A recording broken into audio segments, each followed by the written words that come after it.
Hi, my name is Samir Imran, and we're standing outside the Laurendelay Art Gallery on Savile Row. Laurent has been promoting young and emerging British and Pakistani talent. We're here to meet with Laurentdelaye himself, the owner of the Laurentdelaye Art Gallery. We have here Laurentdelaye, the owner of the Laurentdelaye Art Gallery. We're quite proud to have him here with us today. Laurent, we're sitting in this gallery. It's a fantastic space, airy and with a lot of character, and you're on Savile Row.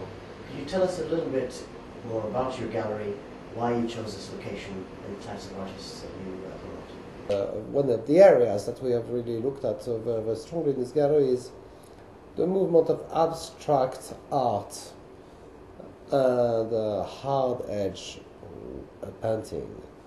I just came across a lot of Pakistani artists. Then I focused on that research. And when I went to Pakistan, I discovered that Pakistani art and Indian art, although coming from some kind of same source, some same common culture, was very different. And I found that Pakistani art was, to me, fascinating, but exploited, had to be much more explored, deserved loads more international attention, had some specificity, some characteristic that I found more stimulating than anything else I saw before. There is an element of social political commentary in the art that we're seeing coming out of Pakistan recently, especially from the younger generation of artists, out of the NCA, for example.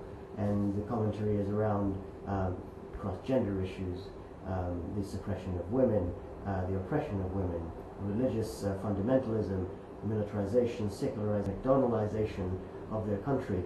Are the artists using the environment that they're living in as inspiration for their work?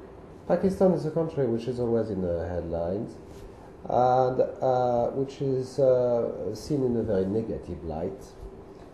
When you are there, it's a country which is very inspiring, which is very rich of culture, full of very open people, a society that really deserves to have another kind of image.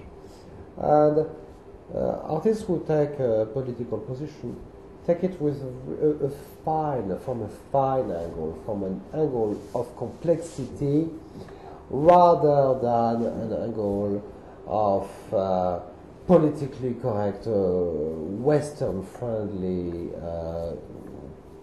condemnation or sweeping statements. So they work with their tradition, first of all. They have got a really interesting relationship with what was art and what is art in their culture, how you transform that art into contemporary culture. To appreciate a country, you need to understand that country. You need to love that country, you need to be able to see, to taste, to appreciate all the aspects of its culture. Pakistani art has evolved over the many years. You've gone from Shakir Ali, the Guljis and the Sadiqins, where Gulji and Sadiqin were responsible for promoting the more calligraphic art, with Gulji with his flowing, layered brushstrokes and the angular brushstrokes of Sadiqin. And that's slowly now, due to perhaps the postmodern movement of Zahur al-Akhlaq at the NCA, who engendered a more sort of a traditional form of painting based on the miniature traditions of the Mughal era, and used that with a witty contemporary edge. And that's influenced a whole new generation of artists. And you've got a marvelous exhibition on currently at the gallery of his new body of work. And having seen this, it's phenomenal work. To be able to tackle a rather, some would say, a controversial issue, provocative, in a rather witty, nuanced manner. And that's fast becoming sort of Wasim's signature. Do you want to talk a little bit about the exhibition that you have on the gallery? Yes, absolutely. Wasim Ahmed is a very important artist. He's a brilliant craftsman and a fabulous painter by himself. But he also has an approach which is quite distinct from everybody else in Pakistan. He's very direct. He doesn't shy from controversy. He thinks that controversy is actually really, really important. It's vital part of your well-being.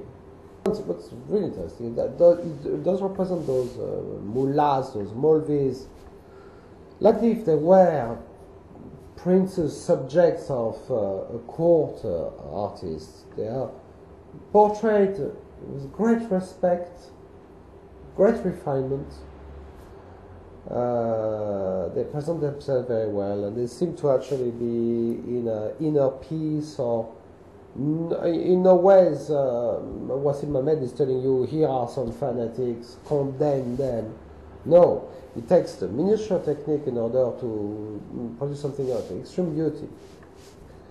Then he portraits the paradise next to them, and this paradise is of course an allusion to what they are aspiring to, that they have learned, they have got to go to, and often they use suicide bombing to just get there. So you've got this incredible parallel between these students, this garden, which is just next to there, which is the aspiration where they are going to. And these are all provocative issues. What would you say to people that say that this unfairly supports this this negative stereotype of Pakistan, especially in the world today? Well, you know, it is true that there is a negative stereotype, but the problem is that as long as we stay in the situation where the negative stereotype comes apparently from the West and is denied in the East as if nothing was happening, we'll never get anywhere. Today, from Pakistan, or from the diaspora of Pakistan, come many writers who are very controversial. They do not avoid the issues. They laugh, and their sarcasm is strong. To a certain extent, Wasim Ahmed tells us there is something else. There is him as an artist, portraying, communicating, denouncing, exposing some truths. So therefore there is a community of artists expressing themselves.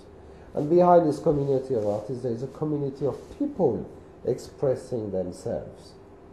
There can be nothing bad in expressing oneself. Western medias that are guiding like puppets everything which is happening, every event which is happening in Pakistan. The Pakistanis, who, if they didn't have any Western medias, would be absolutely fine. Nothing like that is possible. Illusions are over.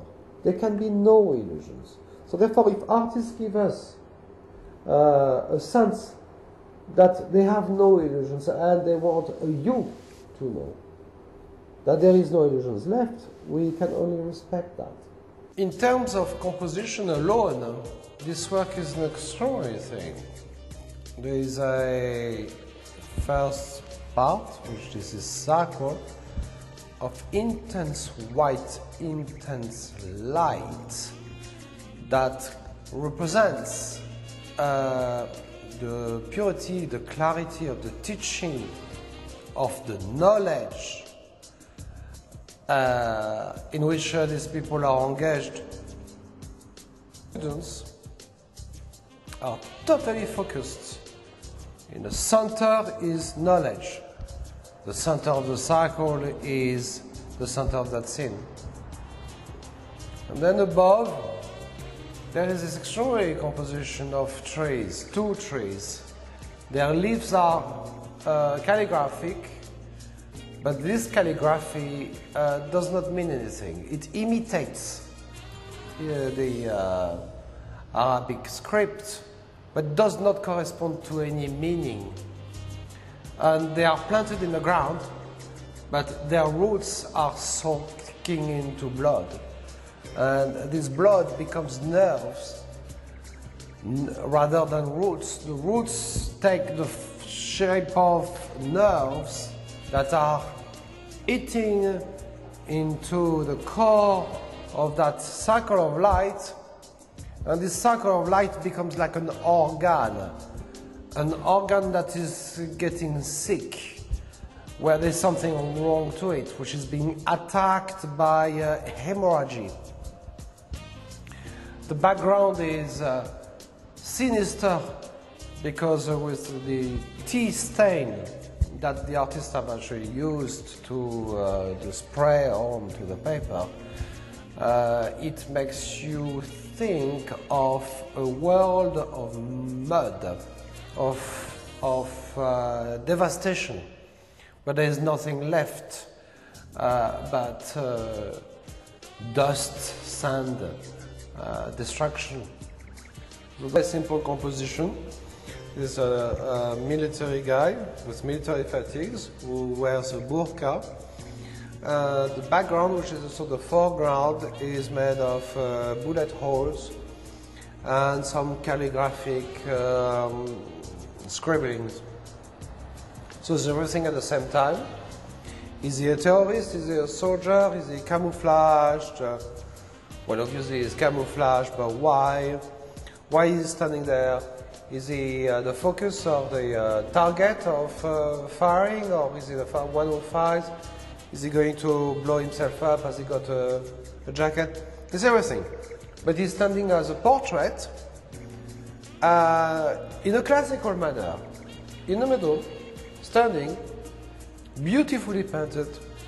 In itself is very intriguing and very powerful. I'm standing in front of another powerful work by Wasim. We see here a figure of a goat preaching to a set of women clad in black burqas. The goat figure depicting perhaps the devil. The women with faceless expressions, perhaps the lack of identity and the irony of being preached to by evil.